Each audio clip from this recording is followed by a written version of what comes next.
نوجوانوں میں آج کوئی تقریر نہیں کرنا چاہتا لمبی، اس لیے کہ مجھے یہ معلوم ہے کہ لمبی تقریر لوگ جھیلتے نہیں، اس کو جھیلنا ہی بولتے ہیں۔ گانا وانا ہوتا تب تو ماشاءاللہ رات بھر چلتا، کوئی مسئلہ نہیں، قوالی ہوتی تب بھی چلتا، میچ وغیرہ ہوتا تب بھی چلتا، 3 دن چلتا، کوئی مسئلہ نہیں، لیکن تقریر لمبی نہیں کی جاتی، لوگ اوب جاتے ہیں، اگتا جاتے ہیں، یہ خشک چیزیں اچھی نہیں لگتی، اور اگر کمنٹ وغیرہ بھی ہو جائے تب تو اور اچھی نہیں لگتی۔ السلام علیکم ورحمۃ اللہ وبرکاتہ۔ الحمدللہ رب العالمین والعاقبۃ للمتقین والصلاة والسلام علی سید المرسلین محمد الامین وعلی آلہ وصحبہ اجمعین، اما بعد۔ قال اللہ تبارک و تعالی فی القرآن المجید: اعوذ باللہ من الشیطان الرجیم، بسم اللہ الرحمن الرحیم۔ ام حسبت ان اصحاب الکہف والرقیم کانوا من آیاتنا عجبا، وقال تعالی: نحن نقص علیک نبأهم بالحق انہم فتیۃ آمنوا بربہم وزدناہم ہدی۔ حاضرین محترم، بزرگوں اور عزیزوں، حضرت عیسیٰ علیہ السلام کے شاگردوں میں سے 2 شاگرد بہت مشہور ہوئے۔ ان میں ایک شاگرد کا نام تھا شمعون اور دوسرے شاگرد کا نام تھا پال۔ حضرت عیسیٰ علیہ السلام کی زندگی میں تو ان دونوں شاگردوں نے حق شاگردی ادا کیا، لیکن حضرت عیسیٰ علیہ السلام کے آسمان پر اٹھا لیے جانے کے بعد پال کی سوچ میں تبدیلی آئی، اس کا دبا ہوا نفاق ابھر گیا، اور اس نے اپنے متبعین کی تعداد میں بے پناہ اضافہ کرنے کے لیے بہت زیادہ نمک مرچ ملایا دین عیسوی میں، بڑی سہولتیں پیدا کر دی، جنت کا راستہ آسان کر دیا، بہت سارے اعمال ساقط کر دیے، نماز پڑھیں تو بھی جنت مل جائے گی، نہیں پڑھیں تو بھی جنت مل جائے گی، زکوٰۃ نکالیں چاہے غریبوں محتاجوں اور مسکینوں کو دیں تب بھی جنت مل جائے گی، چاہے ہم لوگوں کو دے دیں تب بھی جنت مل جائے گی، ہم لوگوں کو دیں گے تھوڑا کم بھی دیں گے تو بھی چلے گا، جنت مل جائے گی۔ مطلب اس طرح کی بے شمار چیزیں پال نے حضرت عیسیٰ علیہ السلام کی شریعت میں گھسا دی، اور آپ سب جانتے ہیں کہ جس دین میں پیسے سے جنت ملتی ہو اس کی طرف لوگوں کا لپکنا ایک فطری بات ہے۔ بھائی جن کے پاس پیسہ ہے وہ پیسہ خرچ کر کے جنت خرید دیں، یہ جاڑے میں اٹھنے اور اتنی ساری محنت کرنے اور 5 وقت مسجد میں آنے اور اپنے مال میں سے ایک مخصوص حصہ لازماً نکالنے، مہینہ بھر روزہ رکھنے کی کیا ضرورت ہے؟ پیسہ پھینکو، جنت کا سرٹیفکیٹ لے لو، آسان ہے۔ تو اس لیے وہ دین جس میں زیادہ محنت تھی، لوگوں نے اس سے کنارہ کشی اختیار کر کے اس دین کو لپک کے لیا جس میں بڑی کشش تھی، محنت کم تھی اور فائدہ زیادہ تھا۔ یہی وجہ ہے کہ حضرت شمعون جو حضرت عیسیٰ کے خاص پیروکار تھے اور ان کی شریعت پر قائم تھے، ان کی بھیجی ہوئی، ان کی لائی ہوئی تعلیمات زیادہ نہیں چلیں، لیکن پال کے ماننے والے اس قدر بڑھے کہ پانی کی طرح ہر طرف بڑھ کے پھیل گئے۔ پورے روم پر پال کے ماننے والوں کا قبضہ تھا۔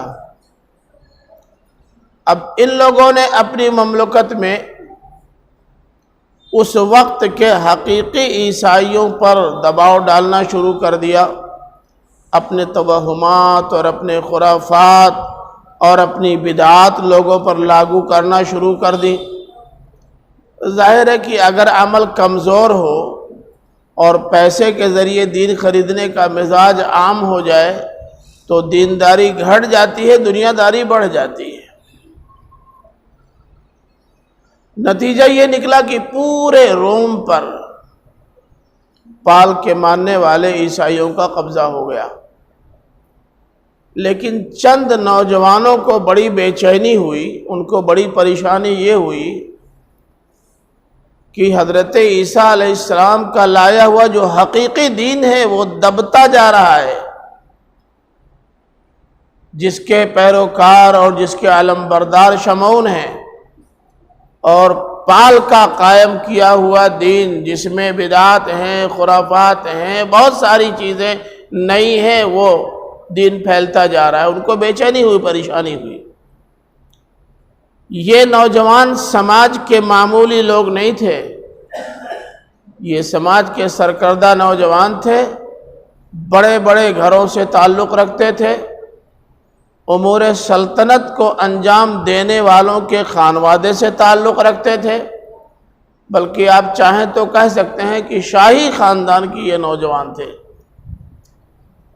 ان نوجوانوں نے پہلے میٹنگ کی، آپس میں طے کیا کہ دیکھیے ہمارے سماج میں جو بے دینی پھیلتی جا رہی ہے، ہمیں اس پر کسی طرح قدغن لگانا ہے اور دین کا ماحول اور مزاج پیدا کرنا ہے۔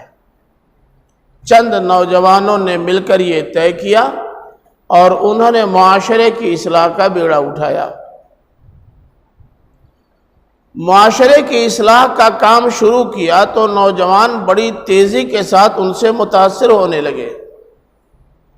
اس کا نقصان سماج کے سرکردہ لوگوں کو یہ ہوا کہ انہوں نے جو دھندھا اپنا چلا رکھا تھا، جو دکانیں اپنی قائم کر رکھی تھیں، بے دینی کے جو اڈے جگہ جگہ قائم رکھے تھے اور محض پیسوں پر جنت بیچنے لگے تھے، تو ایسے لوگوں کو بڑی بے چینی اور بڑی پریشانی ہوئی۔ لیکن آپ جانتے ہیں کہ کسی بھی گاؤں سماج کے خاندان کے ان نوجوانوں پر ہاتھ ڈالنا آسان نہیں ہوتا جو گاؤں کے بڑے لوگوں کے گھروں سے تعلق رکھتے ہیں، آسان نہیں ہوتا۔ تو ان سبوں نے خود ان پر براہ راست ہاتھ ڈالنے کی تو ہمت نہیں کی، لیکن حکومت کے کان بھرے، ان کو بہلایا اور ان کے دل و دماغ میں یہ بات ڈال دی کہ یہ نوجوان جس راہ پر چلے ہیں یہ تمہاری حکومت کا تختہ الٹ دیں گے، اس لیے یا تو اپنی تباہی اور بربادی کے لیے تیار ہو جاؤ اور یا تو پھر ان نوجوانوں کو باندھو۔ یہ اس سماج میں جو تبدیلی لانا چاہتے ہیں اس کے نتیجے میں جو نظام روم میں چل رہا ہے وہ باقی نہیں رہ جائے گا، حکومت چلی جائے گی۔ حکومت کو بڑی پریشانی ہوئی، بڑی بے چینی ہوئی۔ آپ جانتے ہیں حکومتوں کا کیا حال ہوتا ہے، ان کے پاس آنکھ کمزور ہوتی ہے، دماغ اور کمزور ہوتا ہے، کان بہت تیز ہوتا ہے۔ تو ان کے کان نے پورا کام کیا، آنکھ نے کم کام کیا، دماغ نے اور کم کام کیا۔ پہلے تو انہوں نے نوجوانوں کو بلایا، ان کو وارننگ دی کہ خبردار، آئندہ سے تمہاری یہ تحریک آگے نہیں بڑھنی چاہیے، اپنا کام بند کرو، نوجوانوں میں بیداری لانے کی کوششیں ختم کرو، آئندہ تمہاری یہ سرگرمیاں نظر نہیں آنی چاہیے ورنہ خیریت نہیں ہوگی۔ لیکن ان نوجوانوں کو بے چینی یہ تھی کہ اگر ہم نے اپنا کام چھوڑ دیا تو پورا سماج برباد ہو جائے گا، اس لیے انہوں نے طے کیا کہ قربانی جو بھی دینی پڑے دیں گے لیکن سماج کو سدھار کے رہیں گے۔ اب ادھر کابینہ میں یہ بات طے ہو گئی کہ یہ نوجوان اب ایسے ماننے والے نہیں ہیں، ان کو اریسٹ کیا جائے اور ان پر سخت ترین دھارائیں لگا کر، دفعات لگا کر ان کو پرتاڑت کیا جائے، ایسی عبرتناک سزا دی جائے، ایسی عبرتناک سزا دی جائے کہ اس سزا کو دیکھ کر دوسرے لوگ ان کی سننے کی ہمت نہ کر سکے۔ تب یہ لوگ وہاں سے چلے گئے۔ انہوں نے کہا سرے دست جب تک فضا میں یہ گرمی ہے اور حکومت غصے میں ہے، جوش اور جذبے کا مظاہرہ کر رہی ہے، تب تک کے لیے ہم لوگ روپوش ہو جائیں، کہیں چھپ جائیں، جب تھوڑا یہ سب ٹھنڈے ہو جائیں گے تو پھر سماج میں آ کے کام کریں گے۔ اور یہ چلے گئے۔ جانے کے بعد جنگل میں ایک جگہ ٹھہرے، ایک غار میں، وہیں لیٹے، آنکھ لگی، سو گئے۔ برسوں سوتے رہے، 1 دن 2 دن 4 دن 6 دن 10 دن نہیں، برسوں سوتے رہے، اتنے لمبے عرصے تک سوتے رہے کہ اللہ تعالیٰ نے معجزاتی طور پر کچھ چیزوں کو تو باقی رکھا، اور باقی چیزوں پر وقت کا، ماحول کا اور فضا کا جو اثر ہوتا ہے وہ ہونے دیا تاکہ دونوں چیزیں دکھا سکیں۔ کتا دہلیز پر بیٹھا ہوا ہے، برسوں بیٹھا ہوا ہے بے کھائے پیے، ٹھیک ٹھاک ہے، مرا نہیں۔ گدھا ان کا مر کے سڑ گیا، گل گیا، ہڈیاں بھی الگ الگ ہو گئیں۔ کھانا جو پکا کے لے کے گئے تھے لم یتسنہ، اس میں مہک تک پیدا نہیں ہوئی۔ خود ان لوگوں کے جسم کو کوئی نقصان نہیں پہنچا، لیکن جب یہ سوئے تھے تو جو پودا اتنا بڑا بڑا تھا وہ 200 فٹ اونچا موٹا موٹا پیڑ بن چکا ہے۔ برسوں کے بعد جب ان کی آنکھ کھلی تو ان کا دماغ چکرا گیا، یہ کیا ہے؟ ہم نے مونچھ جو کٹوائی تھی اب اتنی بڑی بڑی مونچھی کیا ہے؟ ہماری داڑھی اتنی چھوٹی چھوٹی تھی اب اتنی بڑی بڑی ہوئی، یہ کیا ہے؟ کتا تو آرام سے ابھی تک ایسے بیٹھا ہوا ہے، لیکن گدھا سڑ کے ختم ہو گیا، ہڈیاں اور اس کے ٹکڑے تک الگ الگ ہو گئے، یہ کیا ہے؟ کھانا بھی ابھی ویسے ہی تازہ تازہ گرم گرم بنا ہوا ہے، باسی بھی نہیں ہوا ہے، لیکن پیڑ پودے جو پودے تھے وہ بہت بڑے بڑے پیڑ ہو گئے، یہ کیا ہے؟ یہ کسی کا دماغ نہیں کام کرے گا، سب کا چکرا جائے گا۔ کمزور ایمان والے ہوتے تو کہتے بھاگو بھاگو جنات آ گئے، بھاگو بھاگو جنات آ گئے، یہ تو پکے ایمان والے تھے، جناتوں سے ڈر کے بھاگنے والے تو تھے نہیں۔ پر ان کی سمجھ میں یہ آیا کہ لگتا ہے کچھ انہونی ہوا ہے۔ آپس میں لوگوں نے بات کی کہ ہم کب تک سوتے رہے، آخر یہ منظر کچھ بدلا ہوا ہے، جہاں سے ہم آئے تھے وہاں ایک بڑا سا جنگل لگا ہوا ہے، یہ سب قصہ کیا ہے؟ جسم کی جو کیفیت تھی اس سے لگا کہ ابھی گھنٹہ 2 گھنٹہ 1 دن 2 دن سوئے، لیکن جو ماحول اور منظر تھا وہ بتا رہا تھا کہ برسوں سوئے۔ بہرحال بھوک کی ضرورت، بھوک کی حاجت ہو رہی تھی، جو کھانا تھا وہ کھایا اور کہا باقی کا انتظام کرنے کے لیے اب کچھ انتظام کرنا چاہیے، پھر گئے اور مارکیٹ سے لائے، کیسے کیا ہوا یہ پوری ایک کہانی ہے، اس میں جانے کی ضرورت نہیں ہے۔ لیکن یہ چند نوجوان جو حضرت عیسیٰ علیہ السلام کے لائے ہوئے اصلی اور اوریجنل دین کو محفوظ رکھنے اور معاشرے کو سدھار کرنے کے لیے نکلے، اللہ تعالیٰ نے بڑے اہتمام کے ساتھ سورہ کہف میں ان کا تذکرہ کیا ہے، اور ان کی ستائش یوں کی ہے کہ یہ نوجوانوں کی ایک ٹیم تھی، یہ اپنے رب پہ ایمان لائے تھے، اپنے رب پر ایمان لانے کی وجہ سے چاہتے تھے کہ پورا سماج اس رب پر ایمان لے آئے، چونکہ یہ ہدایت پر تھے اور چاہتے تھے کہ سب کو ہدایت ملے، اس لیے ہم نے ان کی ہدایت میں اور اضافہ کیا۔ اس سے 2 باتوں کا پتہ چلتا ہے،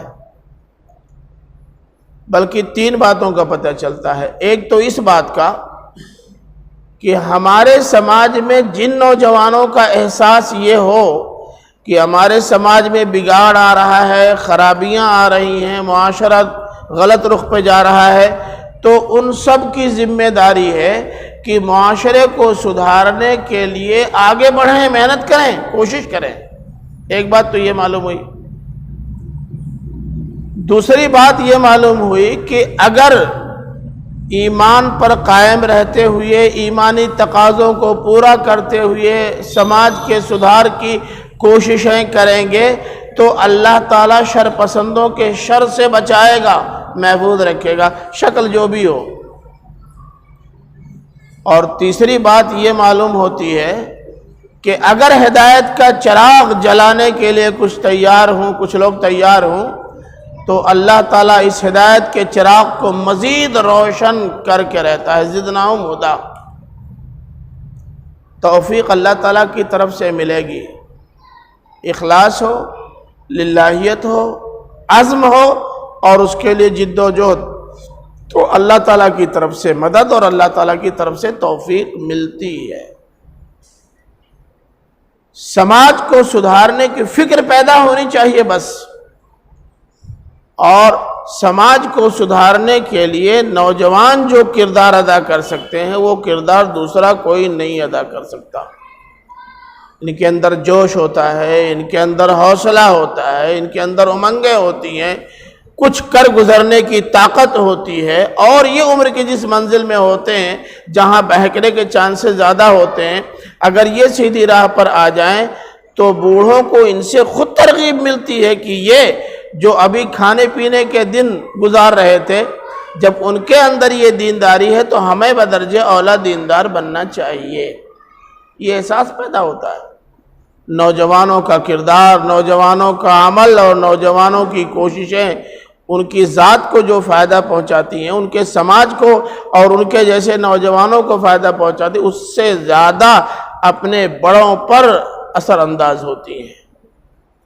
نوجوان کبھی ہمت کر کے اور محنت کر کے دیکھیں، بغیر کہے بڑی عمر کے لوگ ان کو دیکھ کر لائن پہ آ جائیں گے۔ کسی گھر میں بوڑھے ٹھیلے اگر نماز بالکل نہ پڑھتے ہوں، نوجوانوں میں نماز کا اہتمام بڑھ جائے، آپ دیکھیے گا کہ ان کا ضمیر ملامت کرے گا اور کسی نہ کسی دن کو مسجد میں لا کے چھوڑے گا۔ نوجوان اگر اپنے جذبات پہ قابو رکھیں، اپنی زبان پہ قابو رکھیں، اپنی نگاہوں پہ قابو رکھیں، تو بڑی عمر کے جو لوگ ہیں وہ مجبور ہوں گے اپنی زبانوں کو قابو میں رکھنے پر۔ دنیا کہے گی تمہارا لڑکا کبھی گالی نہیں دیتا، تمہارے لڑکی کی زبان سے کبھی کوئی غلط جملہ نہیں نکلا، شرم نہیں آتی، تم بوڑھے ہو کر کے اول فول بکتے رہتے ہو۔ نہ بھی کہے تو خود اسے غیرت آئے گی اور وہ اپنی اس غیرت کی وجہ سے اپنی اصلاح کرنے پر مجبور ہوگا۔ تو اس لیے نوجوانوں کو آگے آنا چاہیے، انہیں آگے بڑھنا چاہیے۔ نوجوانوں کے آگے بڑھنے سے ان کا اپنا فائدہ یہ ہے کہ اللہ تعالیٰ ان کی ہدایت میں اضافہ کرے گا، اور دوسرا بڑا فائدہ یہ ہے کہ ان کی کوششیں زیادہ بار آور ہوں گی، نوجوانوں پر بھی ان کے اثرات پڑیں گے اور ان سے بڑے عمر کے لوگوں کے اوپر بھی ان کے اچھے اثرات پڑیں گے۔ تو اس لیے نوجوانوں کے اس کردار کی بہت اہمیت ہے، اور آپ یقین مانیے کہ اگر نوجوانوں کی کوئی ٹیم کوئی اچھا کام کرنے کے لیے تیار ہو جائے، میدان میں آ جائے، تو پورے سماج کی سوچ بدل جاتی۔ آپ کو یاد ہوگا، میں کوئی نئی بات نہیں بتا سکتا آپ کو، کیونکہ نئی بات کہاں سے میں لاؤں گا؟ قرآن میں، حدیث میں، تاریخ میں جو کچھ ہے وہی بتاؤں گا، نہ نئی چیز لا سکتا، نہ لانے کی ضرورت ہے۔ آپ نے سنا ہوگا، پہلے تھوڑا سا ان چھوٹے بچوں کے لیے ایک واقعہ ذکر کر دوں۔ یہ جو چھوٹے چھوٹے بچے، اے بچوں تمہارے لیے کہہ رہا ہوں، ادھر دیکھو، ادھر دیکھو، تمہارے سے نہیں کہہ رہا ہوں، تم لوگوں سے، تم لوگ سنو پہلے۔ اللہ کے رسول صلی اللہ علیہ وسلم چھوٹے سے بچے تھے، انہی سبوں کی طرح، ادھر دیکھو، انہی سبوں کی طرح چھوٹے بچے تھے۔ اسی زمانے میں ایک بڑا سیلاب آیا۔ جو لوگ مکہ جا چکے ہیں سب کو پتہ ہے کہ خانہ کعبہ بلکہ پورا بیت اللہ الحرام بہت نشیب میں ہے، نیچے۔ بارش جب ہوتی ہے موسلا دھار زبردست، تو ہر طرف کا پانی پہاڑوں کا اور پہاڑوں کے پیچھے کا دروں سے ریلے کی شکل میں آتا ہے، اور اتنی فورس کے ساتھ کہ اس کا مقابلہ آسان نہیں ہوتا۔ اس وجہ سے کئی بار اس ریلے کے نتیجے میں خانہ کعبہ منہدم ہو چکا تھا۔ اللہ کے رسول صلی اللہ علیہ وسلم ابھی جب چھوٹے بچے تھے تو اس بار پھر خانہ کعبہ سیلاب کی زد میں آ گیا اور گر گیا۔ اب سیلاب ختم ہوا، خانہ کعبہ کو پھر سے تعمیر کرنے کا مرحلہ آیا، تو سارے قبائل کے لوگ جٹے، لڑکے، بچے، جوان، بوڑھے، سب جو کام جو لوگ کر سکتے تھے کر رہے تھے۔ بچوں میں بڑا جوش ہوتا ہے، بہت جوش ہوتا ہے، یہ وہ کام کرنے لگتے ہیں جو ان کے بس میں نہیں ہوتا۔ خانہ کعبہ کی تعمیر ہونے لگی، پتھر ڈھو کے لانے کا مرحلہ آیا، تو یہ چھوٹے چھوٹے لڑکے زیادہ شوق اور حوصلے کے ساتھ پتھر ڈھو کے لانے لگے۔ اب ظاہر ہے جو پتھر اس میں لگنا ہے وہی نہ ڈھو کے لائیں گے، اتنا بڑا تو لائیں گے نہیں، بڑا بڑا پتھر رہتا تھا۔ اب کندھے پر رکھ کے لاتے تھے، کندھے پر پتھر رکھ کے لانے کی وجہ سے کندھا دکھنے لگتا تھا، دانت نکالتے تھے، منہ بگاڑتے تھے، لگتا تھا بڑی تکلیف محسوس کر رہے ہیں۔ تو لوگوں نے بچوں کو روکا، منع کیا، بچوں تم سب پتھر مت ڈھو، ہم لوگ ڈھو لیں گے۔ نہیں ہم بھی ڈھوئیں گے، سارے بچے ہم بھی ڈھوئیں گے۔ تو لوگوں نے کہا اچھا جب نہیں مان رہے ہو ڈھونا ہی ہے تو اپنی لنگی کھولو، کندھے پہ رکھ لو، تو جو درد ہوتا ہے، جو تکلیف ہوتی ہے اس سے بچ جاؤ گے۔ دنا دن سارے لڑکوں نے اپنی لنگیاں کھولی، کندھے پہ رکھا، ڈھونا شروع کر دیا۔ ایک لڑکا تھا وہ کسی بھی قیمت پر لنگی کھول کر کندھے پہ رکھنے کے لیے تیار ہی نہیں تھا۔ لوگوں نے اس سے کہا تو وہ کچھ نہیں بولا۔ پھر لوگوں نے اس لڑکے کے دادا عبد المطلب سے کہا کہ آپ کہہ دیں کہ لنگی کھول کے کندھے پہ رکھ لیں تو شاید مان جائے، کتنی تکلیف میں ہے بیچارہ، دیکھ رہے ہو دانت نکالے ہوئے ہے۔ دادا نے کہا بیٹا سارے بچوں کی طرح تم بھی لنگی کھول کر رکھ لو، ابا تو تھے ہی نہیں، دادا ہی تھے۔ دادا کی بات کبھی کاٹی نہیں تھی، کبھی نہیں کاٹی تھی، سوچا یہ بات بھی نہ کاٹوں۔ لیکن جب ہاتھ لے کے گیا وہ بچہ اور ان لنگی کے پاس کی لنگی کھول کر رکھوں تو بے ہوش ہو گیا، غشی آ گئی، گر گیا۔ دادا نے کہا نہیں بیٹا مت لنگی مت نکالو، چھوڑو، رہنے دو، پہنے رہو، مت نکالو۔ چھوٹا سا بچہ صرف اس تصور سے گر گیا، اس پر غشی طاری ہو گئی کہ لنگی کندھے پہ رکھوں گا تو شرمگاہ کھل جائے گی، سب دیکھیں گے۔ چھوٹا سا بچہ، کیا غضب کی شرم و حیا تھی، کیسی غضب کی تربیت تھی حضرت دائی حلیمہ کی، پھر دائی حلیمہ کے بعد کیسی غضب کی تربیت تھی آمنہ کی، اور پھر آمنہ کے بعد کیسی غضب کی تربیت تھی عبد المطلب کی، کہ یہ چھوٹا سا بچہ، کچھ تو اللہ تعالیٰ کی غیبی مدد، اس لیے کہ پیغمبر بنانا تھا اللہ تعالیٰ کو، اور کچھ ان کو تیار کرنے والوں کی تیاری اور محنت۔ اس تصور سے چھوٹا سا بچہ کانپ جاتا ہے، اس پر غشی طاری ہو جاتی ہے کہ اس طرح ہماری شرمگاہ کھل جائے گی، سب دیکھ لیں گے۔ اگر ہمارے ان بچوں پر آج ہی سے تربیت صرف کی جائے اور ان کو صحیح رخ دینے کی کوشش کی جائے تو یہ بچے آج بھی اسی رخ پر چل سکتے ہیں، اور ان کی اصلاح اسی طرح ہو سکتی ہے جیسے اس زمانے میں ہوئی۔ یہ ہمارے اور آپ کے توجہ دینے کی وجہ سے ہوگا، بغیر ہمارے توجہ دینے سے یہ مسئلہ حل ہونے والا نہیں ہے۔ اور آپ جانتے ہیں کہ بچوں کی تربیت بچپن سے کی جاتی ہے، بڑے ہونے کے بعد نہیں کی جاتی۔ پیڑ ٹیڑھا ہو رہا ہے، شروع ہی میں ٹیک ووک لگا کر کے اس کو سیدھا کرو تب وہ سیدھا ہوگا، اور جب ایک دم بڑا ہو جائے گا، پک جائے گا اور اندر سے ٹیڑھا ہو چکا ہوگا تو آپ ٹیکا لگایا کریں، جب ٹیکا ہٹائیں گے وہ اسی ٹیڑھا ہو جائے گا، سیدھا نہیں ہو سکتا۔ تو ان بچوں کی بھی تربیت کرنے کی ضرورت ہے، ہمارے گھر والوں کو، والدین کو، اور بچے تو زیادہ تر دادا دادی سے منہ لگتے ہیں، ان کو خاص طور سے۔ عجیب صورتحال یہ پیدا ہو گئی ہے کہ یہ بچے ابھی ہر دم منہ میں انگلی ٹھوسے رہتے ہیں اور دودھ پی رہے ہیں، باقاعدہ کھانا بھی نہیں کھا رہے ہیں، مگر رو رہے ہیں۔ کیوں رو رہے ہیں؟ موبائل کے لیے رو رہے ہیں۔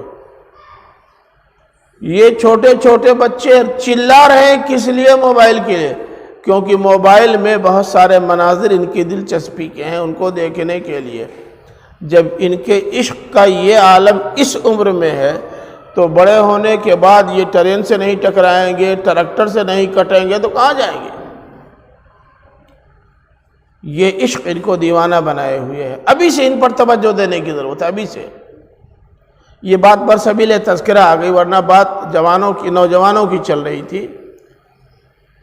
تو اللہ کے رسول صلی اللہ علیہ وسلم کے زمانے میں مکہ میں ابھی اللہ کے رسول صلی اللہ علیہ وسلم نوجوان تھے، بہت زیادہ عمر نہیں تھی، یہی کوئی 18 سے 20-22 سال کی عمر، بالکل نوجوان تھے۔ اسی زمانے میں مکہ میں نوجوانوں کی ایک جماعت بنی، ایک ٹیم، اس کا نام حلف الفضول پڑا۔ فضل نام کے کئی لوگ اس جماعت سے جڑ گئے تھے، تو فضل کی جمع فضول بنا کر حلف الفضول نام ہی اس کو دے دیا، یعنی فضلوں کا معاہدہ اور ان کی ٹیم۔ ان نوجوانوں نے آپس میں میٹنگ کر کے طے کیا، نوجوان دھیان سے سنیں گے، تمام سیرت کی کتابوں میں یہ چیز ان کو ملے گی، تمام سیرت کی کتابوں میں۔ ان نوجوانوں نے طے یہ کیا کہ آج کے بعد سے ہم اپنی زبان کا غلط استعمال نہیں کریں گے۔ ہم دعا تو دیں گے مگر گالی نہیں دیں گے، ہم ریٹیں نہیں کریں گے، اپنی زبان سے کسی کو آزار نہیں پہنچائیں گے، زبان کا اچھا اور صحیح استعمال کریں گے۔ ایک چیز تو انہوں نے یہ طے کی۔ دوسری چیز انہوں نے یہ طے کی کہ ہم اپنا کیریکٹر ٹھیک رکھیں گے، کسی عورت کی طرف نگاہ اٹھا کر نہیں دیکھیں گے، کسی کی عزت کو داغدار نہیں کریں گے، کسی کو دیکھ کر پھپتیاں نہیں کسیں گے، جملے نہیں پھینکیں گے۔ آج تو صورتحال یہ ہے کہ آپ بسوں میں اور ٹرینوں میں جائیے، خاصی بڑی تعداد میں غیر مسلم چھوڑیے مسلم لڑکے بھی موجود ہوتے ہیں، آپ ماشاءاللہ ٹوپی داڑھی لگا کے بیٹھے ہوئے ہیں، دیکھنے میں مولانا بھی لگ رہے ہیں، آپ کی موجودگی میں آپ کے ہوتے ہوئے اگر اس بس میں اور ٹرین میں کچھ نوجوان لڑکیاں یا عورتیں بیٹھی ہوئی ہیں تو ان کی نگاہ یا تو موبائل پر ہوگی یا ان عورتوں پر۔ اس کے علاوہ یہ الفاظ اور جملے جو بولیں گے ایسا لگ رہا ہوگا جیسے ان کے عشق میں پاگل ہوئے جا رہے ہیں۔ یہ کچھ ایسی ادائیں سامنے پیش کریں گے جس سے تھوڑی سی توجہ ان کی بڑھ جائے، ان کی طرف اٹریکٹ ہو جائیں، یہ ان کی سوچ ہوتی ہے۔ ظاہر ہے کہ یہ اس زمانے کے ان نوجوانوں کا حال ہے جن نوجوانوں کو اللہ تعالیٰ نے یا اللہ کے رسول صلی اللہ علیہ وسلم نے سماج کی اصلاح پر مامور کیا تھا، یہ ان کا حال ہے۔ اور میں اس زمانے کی بات کر رہا ہوں جس زمانے میں ابھی اللہ کے رسول کو رسالت نہیں ملی تھی، جاہلیت کا دور تھا۔ اس زمانے میں چند نوجوان اکٹھا ہوئے، انہوں نے طے کیا زبان کا صحیح استعمال کریں گے، آنکھ قابو میں رکھیں گے، اور جو یتیم ہوں گے ان کی یتیمی میں ان کے سر پہ ہاتھ رکھیں گے اور ان کو یتیمی کا احساس نہیں ہونے دیں گے۔ باپ بننے کے تو لائق نہیں ہے مگر بڑے بھائی بن کر ان کے اندر یتیمی کا احساس ان کے اندر سے ختم کریں گے۔ انہوں نے یہ طے کیا کہ جو بیوائیں ہیں اگر وہ شادی کرنے کے لیے تیار ہیں تو ہم اپنے آپ کو پیش کریں گے، آفر دیں گے کہ ہم شادی کرنے کے لیے تیار ہیں، ہم شادی کرنے کے لیے تیار ہیں۔ ان نوجوانوں نے یہ طے کیا تھا، انہوں نے یہ طے کیا تھا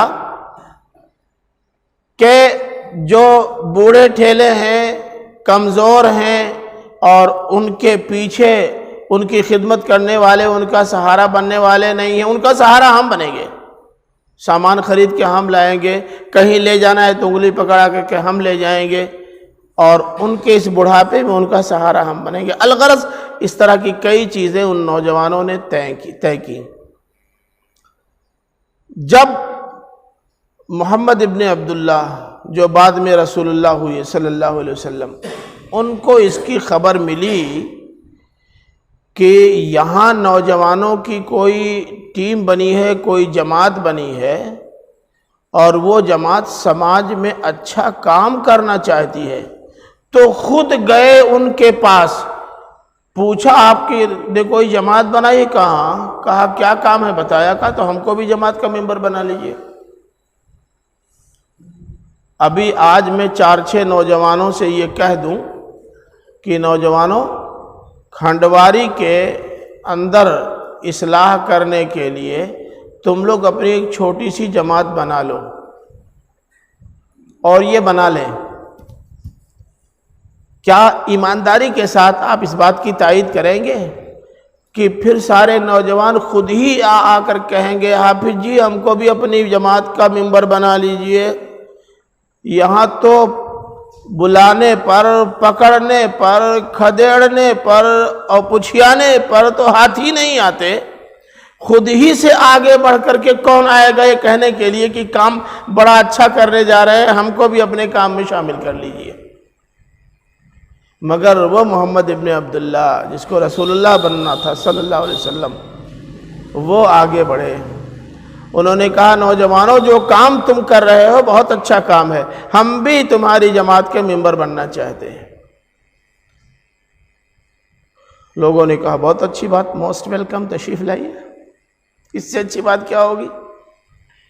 نوجوانوں کو بڑی خوشی یہ ہوئی کہ پورے مکہ کے سارے نوجوانوں میں سب سے زیادہ باعتبار نوجوان خود ہی آیا ہے ہماری جماعت میں شمولیت اختیار کرنے کے لیے۔ ان کے لیے سب سے بڑی خوشی کی بات یہی تھی کہ ہماری جماعت کو اب اعتبار و وقار مل جائے گا۔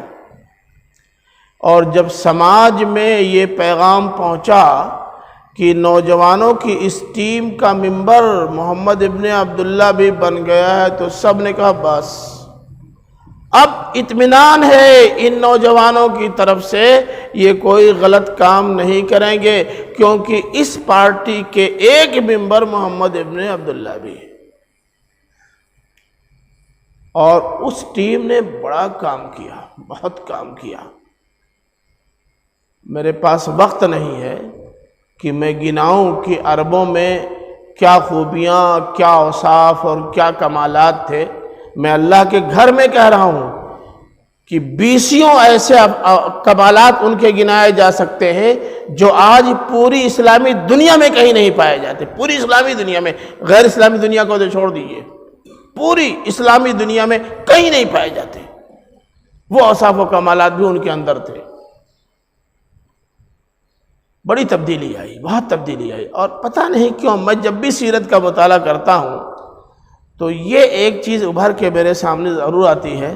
مجھے لگتا ہے کہ جب حضرت خدیجہ نے حضرت محمد صلی اللہ علیہ وسلم کو شادی کا پیغام دیا تو اگرچہ انہوں نے چچا سے پوچھا، مشورہ کیا کہ کیا کروں، شادی کروں کہ نہ کروں، کیونکہ وہی اس وقت انچارج تھے ان کے، لیکن اندر سے وہ فوراً تیار ہو گئے تھے۔ حالانکہ یہ ابھی 25 سال کے نوجوان اور وہ 40 سال کی خاتون، ان کے کئی بچے تھے اور 3 شادیاں ہو چکی تھیں۔ اب یہ 4تھی شادی ہوتی۔ ایک ایسا خوبصورت بانکا نوجوان کہ اگر وہ کہہ دے کہ اس عربستان کی سب سے خوبصورت لڑکی میرے حوالے کر دی جائے تو لڑکی والا اپنی لڑکی کو اس نوجوان کے حوالے کرنے میں اپنی سعادت محسوس کرتا۔ جو لڑکی اس کی بیوی بنتی وہ اپنے آپ کو سب سے زیادہ خوش نصیب عورت سمجھتی۔ اس نوجوان کو شادی کا پیغام دیا کس نے؟ 40 سالہ عورت نے، 3 شوہروں کے ساتھ رہ چکی اور 3-4 بچوں کی ماں۔ اس نے جب شادی کا پیغام دیا تو اس لڑکے کے اندر فوراً آمادگی پیدا ہو گئی، صرف مشورہ اور حکم لینا بچا تھا چچا کا بس۔ وہ جو حلف الفضول میں باتیں طے ہوئی تھیں یہ اس کا عملی نمونہ تھا، عملی نمونہ تھا۔ نبی کریم صلی اللہ علیہ وسلم جب کوئی بات طے کر لیتے تھے تو جب کبھی موقع آتا تھا اس کے اظہار کا فوراً اس کا اظہار کرتے تھے۔ یہ نہیں کہ ہم نے اپنے دل میں طے کر لیا ہے لیکن جب وقت آیا تو مکر گئے کہ اس میں گھاٹا ہے۔ اللہ کے رسول صلی اللہ علیہ وسلم کا معاملہ یہ نہیں تھا، رسول ہونے سے پہلے بھی ان کا معاملہ تھا۔ مجھے بار بار کسی سیرت نگار نے لکھا تو نہیں ہے لیکن چھٹی حص بار بار یہ کہتی ہے کہ فوراً تیار ہو جانے اور آمادہ ہو جانے میں حضرت خدیجہ کے مال کا لالچ نہیں تھا، وہ معاہدہ تھا جو حلف الفضول میں ہوا تھا کہ اگر کوئی عورت پیشکش کرتی ہے اپنا دامن تھامنے کی تو ہم فوراً اس کا دامن تھام لیں گے، اس کو سہارا بنیں گے، اور سہارا اللہ کے رسول صلی اللہ علیہ وسلم بن گئے ہیں۔ یہ نوجوان سہارا بننے کے لیے تیار، یہ نوجوان کسی سیبہ عورت سے، شادی شدہ خاتون سے جس کے شوہر کا انتقال ہو گیا ہو، جو کئی بچوں کی ماں ہو، اس سے یہ 20-22 سالہ 24 سالہ 25 سالہ نوجوان شادی کرنے کے لیے تیار ہوگا، اور وہ بھی بطیب خاطر دل کی پوری آمادگی کے ساتھ، خوش دلی کے ساتھ، اور ایسی محبت دونوں میں ہو جائے کہ جب حضرت خدیجہ الکبریٰ کا انتقال ہو گیا اور حضرت عائشہ صدیقہ رضی اللہ تعالی عنہ سے اللہ کے رسول صلی اللہ علیہ وسلم کا نکاح ہوا۔ آپ جانتے ہیں کہ حضرت عائشہ چھوٹی عمر کی بہت خوبصورت عورت تھی، بہت خوبصورت، اور کم عمر کی تھی، باکرہ تھی، لیکن ایک مرتبہ جب اللہ کے رسول صلی اللہ علیہ وسلم نے حضرت خدیجہ کو یاد کیا اور غمگین ہو گئے تو حضرت عائشہ نے کہا، اے اللہ کے رسول، عائشہ آپ کے سامنے موجود ہے، اس سورج کے ہوتے ہوئے چاند کو یاد کر کے آپ مغموم ہو گئے۔ اللہ کے رسول صلی اللہ علیہ وسلم برہم ہو گئے۔ حدیث میں آتا ہے کہ چہرہ سرخ ہو گیا اور کہا، عائشہ زبان بند کرو اپنی، تم نہیں جانتی خدیجہ کون تھی، تم نہیں جانتی خدیجہ کون تھی۔ اتنی محبت پائی اور دی حضرت خدیجہ کو جو 15 سال بڑی تھی عمر میں۔ کیا ہمارے یہ نوجوان اس کے لیے تیار ہیں؟ یہاں تو صورتحال یہ ہے کہ اگر بچیاں پیدا ہوتی ہیں، جاہلی ماحول میں جو تھا وہ چھوڑیے، ہمارے مسلم ماحول میں صورتحال یہ ہے کہ اگر بچیاں پیدا ہو جائیں تو لوگوں کے چہرے گر جاتے ہیں، ارے بچی پیدا ہو گئی، ارے بچی پیدا ہو گئی۔ کیا قیامت ٹوٹ پڑی؟ قیامت ٹوٹ پڑی نا۔ مسئلہ یہ ہے کہ اب اس کو پڑھانا لکھانا ہے، بے پڑھائے شادی نہیں ہوگی، اس کو خوبصورت بھی ہونا ہے، بے خوبصورت ہوئے شادی نہیں ہوگی، اس کو لمبی تڑنگی بھی ہونا ہے، بغیر لمبی تڑنگی ہوئے شادی نہیں ہوگی، مال بھی ڈھیر سارا ہونا ہے ورنہ اس کی شادی نہیں ہوگی۔ کم ٹینشن ہے بچی کے پیدا ہونے پر، اور جن کے بچہ پیدا ہوتا ہے کہتے ہیں ڈالر آیا ہے، نام لیتے کہتے ہیں ڈالر آیا ہے، انا للہ و انا الیہ راجعون۔ کیا سوچ پیدا ہو گئی؟ حالانکہ یہ بچی جب گھر میں آتی ہے تو برکت لے کے آتی ہے، برکت لے کے آتی ہے۔ الحمدللہ میں 7 بچیوں کا باپ ہوں، میں اس کی تائید و تصدیق کرتا ہوں۔ میری پہلی بچی پیدا ہوئی تو میں نے اپنا مکان پرانا گرا کر کے نیا مکان بنایا، تنخواہ وہی تھی۔ دوسری بچی پیدا ہوئی، کچھ اور کام ہوا، تیسری ہوئی، کچھ اور ہوا، کام آگے بڑھتا گیا۔ یہ واقعی رونق ہے گھر کی، یہ واقعی اللہ کے رسول صلی اللہ علیہ وسلم کے بیان کے مطابق باعث برکت ہے۔ ان کے گھر میں آنے کے بعد برکت کا دروازہ کھل جاتا ہے. تو غم کیسا؟ غم نہیں ہے، صرف غم یہ ہے کہ یہ جو چھوکرے ہیں نا، یہ اور ان کی وہی مائیں جو کسی زمانے میں اسی ٹینشن سے گزر چکی ہیں، اب ان کو پش کرتی ہیں، تے بول یہ چاہیے وہ چاہیے، تے بول. جتنا یہ عورتیں چڑھاتی ہیں اتنا مرد نہیں چڑھاتے، تے بول. تب پریشانی ہوتی ہے. نوجوانوں طے کرو، تم طے کرو کہ دیندار اور معقول رشتہ ملے گا تو قطع نظر اس سے کہ لڑکیوں کی عمر کم ہے یا زیادہ، سیرت ہے، کیریکٹر ہے، تو کیریکٹر کی بنیاد پر ہم آگے بڑھ کر کے ان کو قبول کر لیں گے، بلکہ ہم خود شادی کا پیغام دیں گے، ہم شادی کا پیغام دیں گے.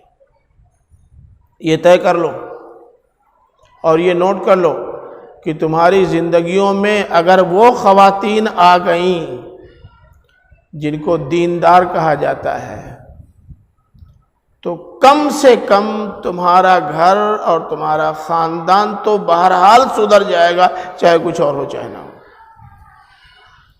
ایک دیندار خاتون جس گھر میں آتی ہے اس گھر کے ماحول اور مزاج کو بدل دیتی ہے. حضرت عمر رضی اللہ تعالی عنہ نے اپنے لڑکے کا نکاح کیا گوالن کی لڑکی سے. گوالن دودھ بیچنے والی عورت کی لڑکی سے، یاد ہے؟ حضرت عمر رضی اللہ تعالیٰ عنہ نے. اور آپ جانتے ہیں کہ اسی خانوادے سے، اسی بطن سے چلنے والا سلسلہ کچھ ہی دنوں کے بعد عمر بن عبدالعزیز پیدا کر رہا ہے. عمر بن عبدالعزیز، اور بھی کئی بڑے بڑے نام ہیں. لڑکے کا انتخاب کرو تب بھی دینداری دیکھو، لڑکی کا انتخاب کرو تب بھی دینداری دیکھو. نبی کریم صلی اللہ علیہ وسلم نے فرمایا تنکح المرأۃ لاربع، اما لمالها واما لجمالها واما لحسبها واما لدینها فاظفر بذات الدین. رشتہ تلاش کیا جاتا ہے تو چار چیزیں دیکھی جاتی ہیں. مال دیکھا جاتا ہے، خوبصورتی دیکھی جاتی ہے، حسب و نسب دیکھا جاتا ہے، کیریکٹر اور دینداری دیکھی جاتی ہے. کیریکٹر کو ترجیح دو، کیریکٹر کو. یہ اللہ کے رسول صلی اللہ علیہ وسلم نے فرمایا کیریکٹر کو ترجیح دو، بس کہہ دو. کتنی شرم کی بات ہے، کتنی شرم کی بات ہے کہ لڑکے والے لڑکی والوں سے مانگتے ہیں اور یہ نوجوان منہ کھول کے مانگتے ہیں. ارے بھیک ہی مانگنا ہے تو جاؤ نا سنجر پور یا یہاں آپ کے چھاؤں موڑ پر جاؤ اور بھیک مانگو. کون سی پریشانی کی بات ہے؟ اور بھیک مانگنے کے بہت سارے طریقے، رسی چھپوا کے بھیک مانگو اور چاہے ایسی جھولا پھیلا کے بھیک مانگو، تو بھیک ہی مانگنا ہوا. کس قدر شرم کی بات ہے. ایک آدمی نے اپنی بچی کی تربیت پر وقت لگایا، اس نے اپنی بچی کو تعلیم دلائی، تعلیم پہ پیسہ لگا. اس نے اپنی بچی کو ہنر سکھایا، ہنر پہ پیسہ لگا. 20 سال 22 سال 24 سال 25 سال تک اس نے جس شخصیت کو بنایا اور سنوارا، جب وہ بن گئی، سنور گئی، تو آپ کے حوالے کرنے کا ارادہ کر لیا. ہونا کیا چاہیے؟ آپ کہتے بھائی آپ نے ہمارے لیے بڑی محنت کی ہے، یہ 3 لاکھ روپیہ کا چیک آپ کو ہماری طرف سے ہونا ہی چاہیے تھا. ایک دم الٹا. آپ نے چونکہ بڑی محنت کی ہے ہماری ہونے والی بیوی پر، اس لیے جرمانہ دیجئے. یہ تو ہماری حکومت ہو گئی انڈیا والی. آپ نے اپنی بچی کو پڑھایا ہے اس لیے جرمانہ دیجئے، بیڈ دیجئے. کتنی الٹی بات ہے. بے شرمو، اگر تم کو اللہ تعالیٰ نے دیا ہے تو ان کو دو، انہوں نے بڑی محنت کی ہے، تم ان سے کیوں مانگ رہے ہو؟ اب ایک دلیل یہ بھی دی جاتی ہے کہ چونکہ حصہ نہیں ملتا اس لیے سوچتے ہیں اسی میں جتنا گھسیٹ سکے گھسیٹ لیں، کھینچ سکے کھینچ لیں. کیوں نہیں حصہ دیتے بھائی؟ آپ کون ہوتے ہیں حصہ روکنے والے؟ اللہ تعالیٰ نے فرمایا کہ للرجال نصیب مما ترک، مرنے والا مر گیا، جو چھوڑ کے گیا اسے مرد کا بھی حصہ ہے، ولی نسائی نصیب، اور عورت کا بھی حصہ ہے، بھائی کا بھی حصہ ہے، بہن کا بھی حصہ۔ جب اللہ تعالیٰ نے کہا اس میں تمہارا بھی حصہ، اس میں تمہارا بھی حصہ، تم کون ہوتے ہو اس کے حصے کو لینے والے؟ لڑکی کا جب حصہ جائیداد میں موجود ہے تو آپ کیوں نہیں دیتے؟ اور نہیں دیتے تب کیسے دیندار آپ کی کیسی نماز، کیسا روزہ، کیسی زکوٰۃ، کیسی دینداری، کیسا اللہ اور اس کے رسول سے تعلق؟ جھوٹ بولتے ہیں آپ دیندار ہیں، روزے دار ہیں، نمازی ہیں، تو اللہ تعالیٰ نے جو کہا ہے کل سنیے۔ ارے تو کیا مطلب ہم اکیلے ہیں اور 8 بہنیں ہیں تو کل وہی اٹھا لے جائیں گی؟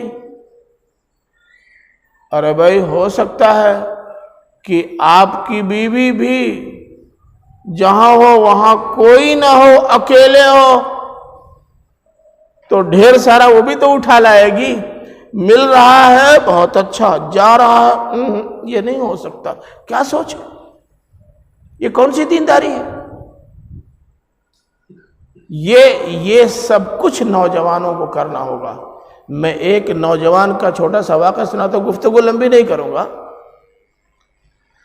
براہ راست میرا شاگرد تو نہیں ہے، لیکن یوں شاگرد ہے کہ کبھی کبھی کچھ پڑھتا رہا ہے، لیکن وہ آج تک اپنے آپ کو شاگرد ہی کہہ رہا ہے۔ اس کی شادی طے ہوئی ایک سیٹھ کے یہاں۔ سیٹھ مانے بمبئی کا پیسہ والا، بہت پیسے والا آدمی، بہت پیسے والا۔ اکیلے ایک لڑکی تھی بس۔ اس نے کہا کہ بھائی لڑکا ہم کو پسند ہے، اس لیے ہم شادی کے یہاں کرنا چاہتے ہیں۔ تو لڑکے کے باپ نے کہا سیٹھ صاحب آپ تو بہت بڑے پیسے والے ہیں، بہت پیسے والے ہیں،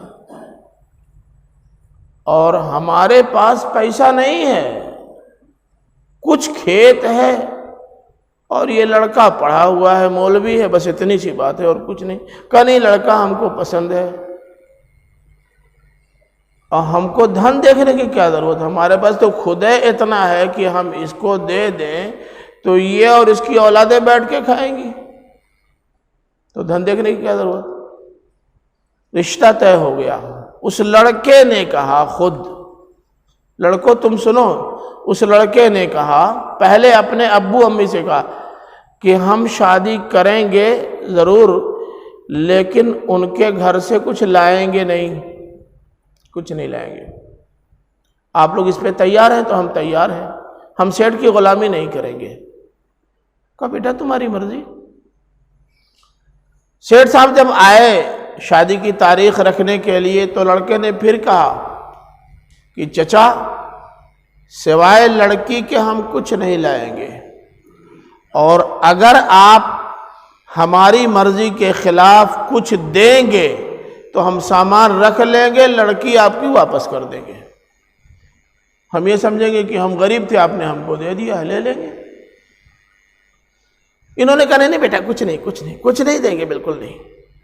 لیکن انہوں نے سارا انتظام کیا، 2 بڑے ٹرکوں میں بھجوا کر شادی ہوئی۔ وہ لڑکا کچھ نہیں لے گیا، لڑکی کو لے کے چلا گیا۔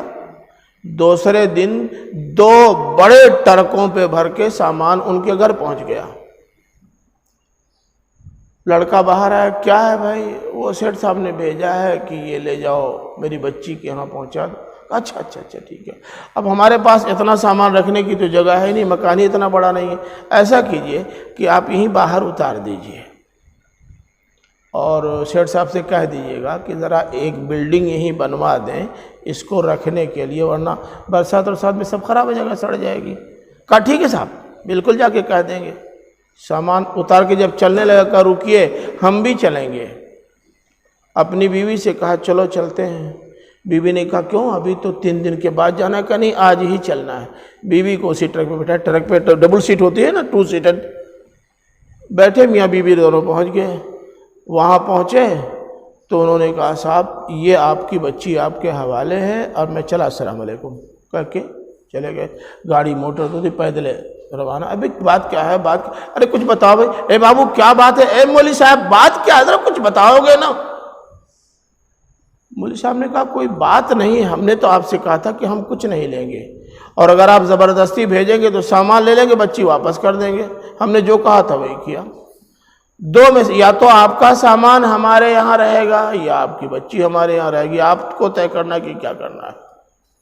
پھر انہوں نے بچی کو گھر پہنچایا اور اپنا پورا سامان اٹھا کے لائے۔ ابھی میں 15-20 دن پہلے گیا تھا، پتہ یہ چلا کہ وہ سامان ابھی ویسے ہی ان کے گھر پہ رکھا ہوا ہے۔ یہ نوجوان یہ عزم ہی نہ کریں، یہ نمونہ پیش کریں، یہ نمونہ پیش کریں۔ آپ دیکھیں سماج میں تبدیلی جاتی کہ نہیں آتی؟ آئے گی، تبدیلی آئے گی۔ نوجوانوں میں آج کوئی تقریر نہیں کرنا چاہتا لمبی، اس لیے کہ مجھے یہ معلوم ہے کہ لمبی تقریر لوگ جھیلتے نہیں، اس کو جھیلنا ہی بولتے ہیں۔ گانا وانا ہوتا تب تو ماشاءاللہ رات بھر چلتا، کوئی مسئلہ نہیں، قوالی ہوتی تب بھی چلتا، میچ آ رہا ہوتا تب بھی چلتا، 3 دن چلتا، کوئی مسئلہ نہیں۔ لیکن تقریر لمبی نہیں کی جاتی، لوگ اوب جاتے ہیں، اکتا جاتے ہیں۔ یہ خشک چیزیں اچھی نہیں لگتی، اور اگر کمنٹ وغیرہ بھی ہو جائے تب تو اور اچھی نہیں لگتی۔ اس لیے میں آج اتنا ہی، اگر آپ نے کچھ عزم کیا اور عہد کیا تو انشاءاللہ آئندہ بھی آتا رہوں گا، لیکن فی الحال صرف ایک گزارش ہے، ایک گزارش۔ مجھے یہ عبدالعظیم ہیں، عبدالرازق ہیں، اور یہ محسن حسن، کیا نام ہے؟ نہیں یہ لڑکا جس کے حسن ہے، اور یہ ہیں، یہ 2-4 لڑکے جنہوں نے آج یہ پروگرام منعقد کیا، آپ لوگوں کو زحمت دی۔ یہ 4-5 لڑکے یہ طے کر لیں کہ ہمیں پہلے اپنے آپ کو لائن پہ رکھنا ہے، ہماری ذات سے نہ اسلام کی بدنامی ہو، نہ ہمارے گھر کی، نہ ہمارے گاؤں کی، پہلے یہ طے کریں۔ اور اس کے بعد ایک رجسٹر بنا لیں، پورے گاؤں کے نوجوانوں سے کہیں کہ جو ہمارے ساتھ گاؤں کی اصلاح کے لیے تیار ہیں لیکن پہلے اپنی اصلاح کرنی پڑے گی، وہ اپنے قلم سے اس پر اپنا نام لکھ دیں۔ آپ مت لکھیے گا، جس کے اندر عزم ہو، جس کے اندر حوصلہ ہو، جس کے اندر ہمت ہو، جو واقعی کچھ کرنا چاہتا ہو، وہ اپنے قلم سے آپ کے پاس آ کر اپنا نام لکھوائے، اور جو نام لکھوا لے اس پر آپ بھی نگاہ رکھیے کہ صرف رجسٹریشن ہوا ہے یا کچھ تبدیلی بھی ہو رہی ہے۔ میں سمجھتا ہوں کہ اگر آپ اخلاص کے ساتھ کام کریں گے تو آپ کو 2 ہفتے، 3 ہفتے، 4 ہفتے میں 50 نوجوان مل جائیں گے انشاءاللہ، اور ان 50 نوجوانوں کی مدد سے آپ اپنے گاؤں میں وہ تبدیلی لے آئیں گے، وہ تبدیلی لائیں گے جو تبدیلی اس زمانے میں محسوس کی گئی تھی، دور جاہلیت میں انشاءاللہ۔ اور آپ کی تبدیلی کا نتیجہ یہ نکلے گا کہ آپ کا پورا گھر انشاءاللہ، آپ کا پورا محلہ اور آپ کا پورا خاندان چینج ہو جائے گا۔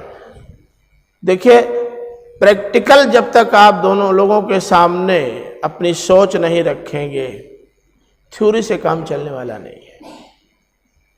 میں تقریر بڑی لمبی کروں اور آپ میرے ساتھ 4 مرتبہ آئیں جائیں اور مجھے دیکھیں کہ میں جو باتیں کہہ رہا ہوں اس پر میرا خود عمل نہیں ہے، آپ نوٹ کر لیجئے دل کے کاغذ پر، یہ تقریریں ہوا میں اڑ جائیں گی، کوئی فائدہ نہیں ہوگا۔ تو نوجوانوں، اگر تم طے کر لو، یہ 4-5 لڑکے اگر طے کر لیں کہ ہمیں سماج میں صالح تبدیلی لانی ہے، اور پھر وہ نوجوانوں اس کو نشانہ بنائیں، سیدھے ان سے کہیں کہ بھائی آپ بھی ہماری جمعیت کا حصہ بن جائیں۔ جب 50-60 لوگوں کی ایک جماعت بن جائے تو آپ اپنے درمیان کے سب سے زیادہ سوجھ بوجھ رکھنے والے، سب سے زیادہ تحمل رکھنے والے، سب سے زیادہ باوقار آدمی کو اپنا امیر منتخب کر کے اس کے ساتھ کام کیجیے۔ کام بہت مشکل نہیں ہے، بہت آسان ہے، لیکن عزم مصمم کی ضرورت ہے، اور اس کے لیے اپنے آپ کو پہلے پیش کرنے کی ضرورت ہے۔ بس میں آج صرف اتنا ہی گفتگو کرنا چاہتا ہوں، حالانکہ ابھی بہت اہم مسئلہ تھا یہ نوجوانوں کا جو مسئلہ آج کل چل رہا ہے، لڑکیوں کے مرتد ہونے کا، لڑکیوں کے ارتداد کا مسئلہ آج کل بہت سلگ رہا ہے۔ RSS کا الزام آپ کے اوپر یہ ہے کہ مسلمان نوجوان لو جہاد کر رہے ہیں، مسلم دانشوروں کا اور علماء کا الزام یہ ہے کہ یہ باقاعدہ ایک خاص قسم کی تنظیم مسلم لڑکیوں کو نشانہ بنا کر کے ان کو اپنی محبت کے جال میں پھنسا کر کے ان کا استحصال کر رہی ہے۔ الزام ادھر سے بھی ہے، الزام ادھر سے بھی ہے۔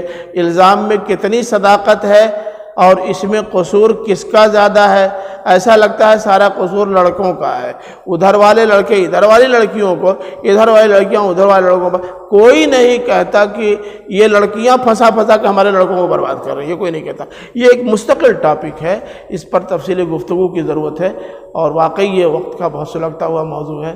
لیکن اب آج میں بہت ساری جہتوں سے گفتگو کر کے اس گفتگو کو مزمحل نہیں ہونے دینا چاہتا یا اسے مندمل نہیں ہونے دینا چاہتا، اس لیے میں اسی پہ اپنی گفتگو ختم کرتا ہوں۔ اللہ سے دعا کرتا ہوں، میں یہ نہیں کہوں گا کہ اللہ تعالیٰ مجھے کہنے سننے سے زیادہ عمل کرنے کی توفیق عطا فرمائے، یہ نہیں کہوں گا، کیونکہ اللہ تعالیٰ نے کہا ہے وَمَنْ أَحْسَنُ قَوْلًا مِّمَّنْ دَعَا إِلَى اللَّهِ وَعَمِلَ صَالِحًا وَقَالَ إِنَّنِي مِنَ الْمُسْلِمِينَ۔ اللہ تعالیٰ مجھے کہنے کی بھی توفیق دے، زیادہ کم نہیں، خوب کہنے کی توفیق دے، خوب کہنے کی توفیق دے، ایک ایک چور مکار کے پاس جانے کی توفیق دے، خوب کہنے کی توفیق دے، خوب سننے کی توفیق دے، اور خوب عمل کرنے کی توفیق دے۔ یہ کہیں کہ اللہ تعالیٰ کہنے سننے سے زیادہ عمل کرنے کی توفیق دے۔ یہ کم زیادہ مانگنا ہے تو زیادہ مانگے، تھوڑا کم زیادہ مانگے، کل مانگے۔ اللہ تعالیٰ اچھی بات خوب کہنے کی توفیق دے۔ اے اللہ ہم سب لوگوں کو اچھی بات سننے کی خوب توفیق دے، اور اے اللہ ہمیں ہر اچھی بات پر عمل کرنے کی توفیق دے۔ آمین۔ وآخر دعوانا ان الحمد للہ رب العالمین۔ السلام علیکم ورحمۃ اللہ وبرکاتہ۔